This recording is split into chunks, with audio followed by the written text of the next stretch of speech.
So, hello everyone. Welcome to Sol Invictus Total War. I'm so glad to tell you, the one who read the title of the video. Yeah, you are true. You are right. He's back from retirement from Sylvania realm. Lotus Moon, my friend. How are you? Hola amigos, how are you guys? I'm good. I'm good. It's been following following behind the scenes, and just waiting for the right moment to come back when my interest is sparked again. And this interview is a good opportunity to announce I'll be back within a month or so. Oh, Just moved houses, so just before we start, I want to say thank you towards all the Spanish community for all the support throughout the last few years. I always appreciate you guys following, watching my games, and joining your stream. And hope to see many of you in the future. and I have to say it's all my pleasure to have you here to release the first interview with some legends from the competitive scene. And Legends! yeah, absolute. You're absolute a legend. At least in the Spanish community, I can tell you that you are absolute a legend. So just in case people who don't know about you, people who came in late Warhammer 2 or Warhammer 3 release, who is Lotus Moon? So I've been playing the game almost since beta, but I really got more into it in Warhammer 1 when the Wood Elves got released as my. The reason I started playing Warhammer is because I was a huge tabletop fan, and I believe the Games Workshop ruined the hobby throughout the editions. They made it too easy for people to compete against good players, and because of that, skill mattered a little bit less in 8th edition and 7th due to random charges for those who play tabletop, as well as really powerful spells. So that made me quit the hobby.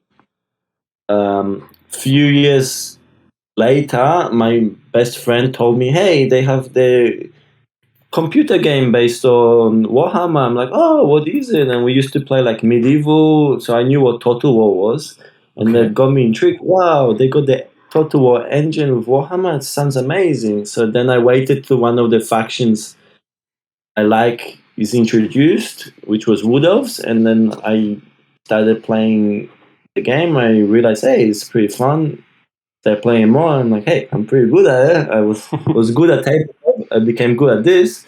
Let's invest a little bit more time into it, and let's see where it takes me. And then happened to play some really good players early on, which I had no idea they are good players. Happened to beat them in within. I don't know, if you guys know a player called Ninja Hunt from long time ago. I played him within my first 5 games. Yeah. I didn't know who he was. I happened to beat him, and then everyone started messaging me online, hey, you beat him, him. Yeah, he was very famous. Yeah, he was really famous, a really good player, had his ups and downs, but overall he was I guess you could credit him where we are with the community growth. He was a big inspiration for many players at the beginning, yeah. including myself, to be honest. And from there, I realized, hey, let's invest a little bit more time into the hobby and see if I can become more competitive with it. And yeah, I became pretty good in Warhammer 1. Even better Warhammer 2 when more elves got released. Yeah. After that, people know me as the elf player, but I actually truly enjoy all races. I don't know if there's any race I dislike playing. So since that moment, I started becoming more and more competitive. But the one thing about me is if you go on any Discords and you mention Lotus Moon, you'll be directed to kiting guide or known for yeah. Well, I do enjoy all races. I really enjoy kiting play style mainly, and I want to answer this really quick, at the beginning of the interview. Okay. So people think I enjoy kiting because kiting is gives your opponent limited how do I say, limited way to react, limited way to place, but not really. I really like being in control of the game. So if I'm kiting play styles, be it melee kiting, range kiting, spell kiting, allows me to control the pace of the game, and I really like to dictate the terms of the game.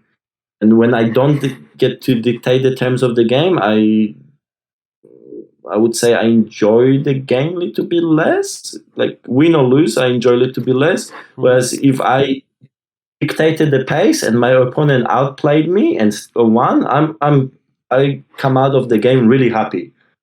I'm like, okay, he was just a better player. But if I didn't dictate the pace and I lost, I'm like, okay, what could I have done better to dictate the pace? I like to be on the initiative. So even if I play like a defensive faction like dwarves, I really like to be on the initiative. So if anything, that's true. I don't dislike any factions. I just don't dislike. I just dislike playing really defensively. And as far as I can tell, I think with no doubt you made that kite famous with your channel. I feel like I opened up the eyes of many players to kiting. That while sometimes I do agree my kiting was kind of annoying, and I'm not defending that because I knew what I was doing. I was doing it on purpose. But other times, like kiting was a way to answer bad matchups or like innovate the way you play in a bad matchup where it's not actually. Oh, hold on, it's not actually a bad matchup. It made players think like, oh, maybe this matchup is not so bad if I just take a different approach. So I like to. I don't know, like I'm a strong believer that there's no like really one-sided matchup unless the balance is horrible. Yeah. If the balance is horrible, it's a little bit different. But if you really struggle in one matchup, I think you're just not thinking outside the box enough to compensate for it. So a great example would be like dwarves against Skaven in Warhammer 2. People used to think like Skaven automatically win against dwarves. It's ridiculous, blah blah blah. And I would pick dwarves into Skaven like a lot of the time because I thought if you play it well and you have the army setup I had, I thought you have a really good chance. And people are just not prepared to play the matchups like that and be on the like. If you're the Skaven player, you're expecting like your stuff is gonna work against the dwarves, and then the dwarves bring something like totally out of the box, and you're like, oh wait, hold on, what do I do? Like, well, I can't react to that, and then caught a lot of top Skaven players off guard. So you could say I enjoy the bad matchups, which I don't know. I hardly consider they were one side. There's definitely bad matchups, but if the balance is good, the bad matchups can be compensated with a good army setup or like a play style that you practice a lot. I remember exactly talking about this matchup. These Skaven builds were pretty much the same everywhere. And then I remember you used something like a really amount of gyrocopters and gyrocopters and naked feigns. So like I would take 2 feign heroes, and people are like, why are you taking feign hero? They do nothing. I'm like, well, because I can put 1 feign hero right at the front of my army. The whole unit of Skaven has to group around him, and I'll just come and bomb. Yeah, true. Yeah, I remember. Oh wow, yeah, that was glorious. And then I had like organ guns, and like people were like, oh, these things are stupid. Like Skaven's gonna smash you with Jezzails. I'm like, well, let's see what organ guns can do to Jezzails when I can just send a hero at the front to scout all the invisible stuff. Like it still wasn't a good matchup. I'm not trying to say like the dwarves are the advantage or anything. You still had to play good, but what I mean is, if you think outside the box, the matchups are not always as one-sided as they seem. They're only one-sided if you are stuck with one strategy, pretty much. If you're not willing to expand the way you play, then it's true. Like, it could be one-sided. If you think outside the box, especially if people are not used to it, people are not used to being on the receiving end of different stuff in bad matchups, and they really struggle. And Really struggle out of the on the back box, foot. we could say non-meta builds, that it's something in terms of competitive, if you don't play meta, you may lose. That's something that people think, and also that's what I think about the game. But that's true that there is sometimes possibilities, and there is sometimes situations that you can improve. So the way I think about meta builds is use meta builds if you're the better player than the other person. If you know for 100% you're the better player, or you consider yourself the better player, Mhm. then use meta build and hope he uses meta build. But if you think you're not as good as a player, or the army disadvantage, let's say you think like some matchup is like 70-30, hypothetically speaking, and you want to use meta builds, why?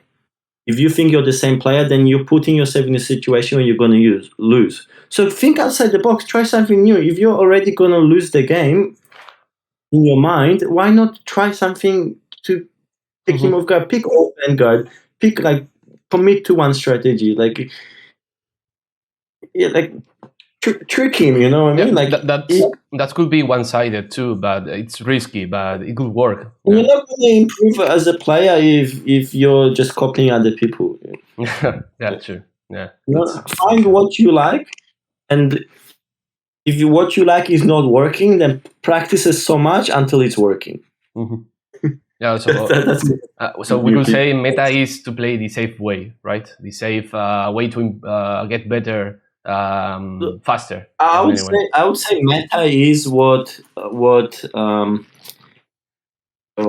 is meta? Like I guess like meta is a little bit different than what I think meta is. For me, meta is playing in a way that top players play, Mhm. as long as it's not too complicated. Like I was winning tournaments with kite armies.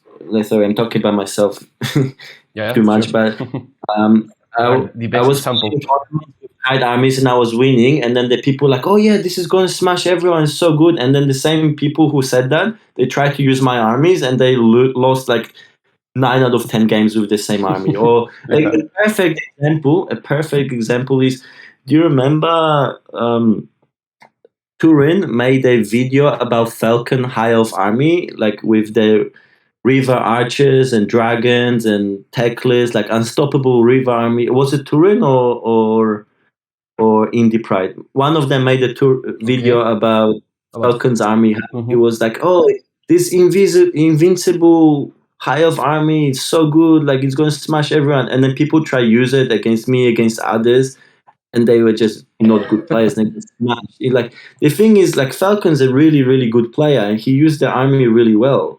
So that's why he was winning games with it. You know? And I played Falcon's army against a good player, and I beat the High of Army in a really important event. So meta is what good players make it work, but I also what good players make work, but Mhm. also as long as it's not too complicated to use. So if it's Yeah. not too technical to use but powerful, yeah, that's meta. Like some units can be meta because they're just simply too strong. If the units are balanced, then I don't think there's a true meta. Like people like to use meta as an excuse because it's a good way to excuse the losses. Oh, I lost to meta army. It's so boring. Like I don't know. I think it's a lot of people just like to make excuses for the losses without realizing they just need to improve. So they call like So stuff meta. that's a very interesting point of view, because yeah, as I mentioned, I always thought about the possibility. I mean, if you don't play meta, you are kind of fucked when you try to beat someone else that you think it's better. So yeah, that's quite interesting to see. Yeah, yeah, I do have to disagree with that because I feel like if you practice, it depends on your how much free time you have. If you practice Mhm. and you can make anything work, like, or you can make anything competitive. I would say, like, not any. You're not gonna make any strategy the best, but you can make anything you enjoy. Like at least when it comes to play style, maybe some units are still not viable. So some units are more meta. I agree with that. Some units are more viable than others, but you can make any play style work as long as you practice enough and you become good with it. To the point, like if you're so good with your own play style that you can overcome the opponents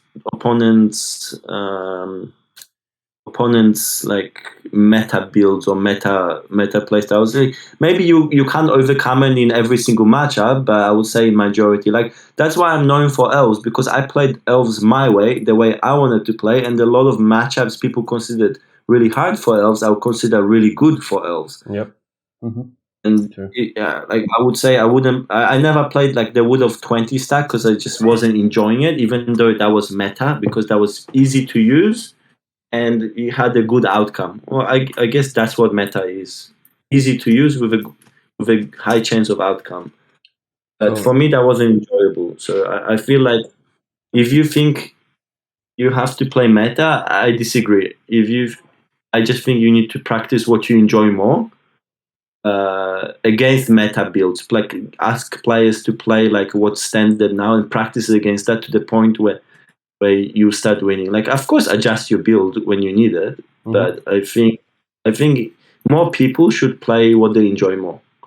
That way, like people will have fun regardless if they win or lose. Yeah. To get more into details about you as a player, I would like to ask you some questions to see what is your point of view. You already mentioned that elves are probably your favorite factions, but between elves, which faction do you think you like the most? I like dwarves, Tomb Kings, Chaos. Let's just say which factions I don't like. I don't like Lizman. No, sorry, no, I like Lizman. I don't like Norska. Oh, okay, that hurts. I don't like Vampire Quest. I don't like Norska and I don't like Vampire Quest. Because I don't think they exist. So I only like factions which you have in tabletop. I don't like made up factions. And okay, that's interesting. That's interesting. What's your opinion about Cathay? Oh yeah, I hate them. Nice. That's what I needed to hear. No, I really don't like Cafe for the same reason. Like I'm a huge believer in like vanilla tabletop, but I really don't like Cafe. I would say that's my like most hated faction, because Norska, if they made it like a sub faction of Chaos, okay, that's cool. And Vampire Coast, if they make the sub faction of Vampire Counts, okay, I could understand it. So like at least there's like a thing for it.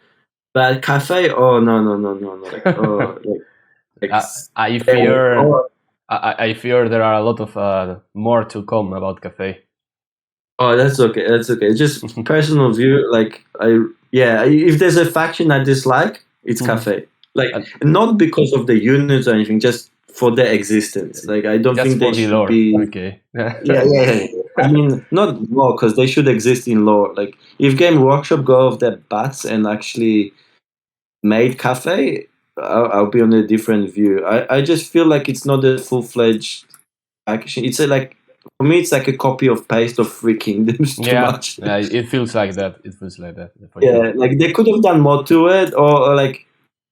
See, I like Kislev because Kislev had their own chronicle, but also I don't like how Games Workshop and Creative Assembly just puts bears on everything. Like bears here, bears there. Like it kind of makes me like a little bit annoyed with Kislev. It's just I don't know. Like maybe it's Warhammer 3 this like annoyance a bit, but I think like if they made bears a little bit more unique and they fledged out the infantry and the cavalry a little bit more, I would have really like Kislev, but right now I'm like, oh, Kislev, like I don't care about you too much. So kind of thing. Do you consider in your prime as a player, do you consider you could have beat everyone on the competitive? Oh yeah, of course. Like it's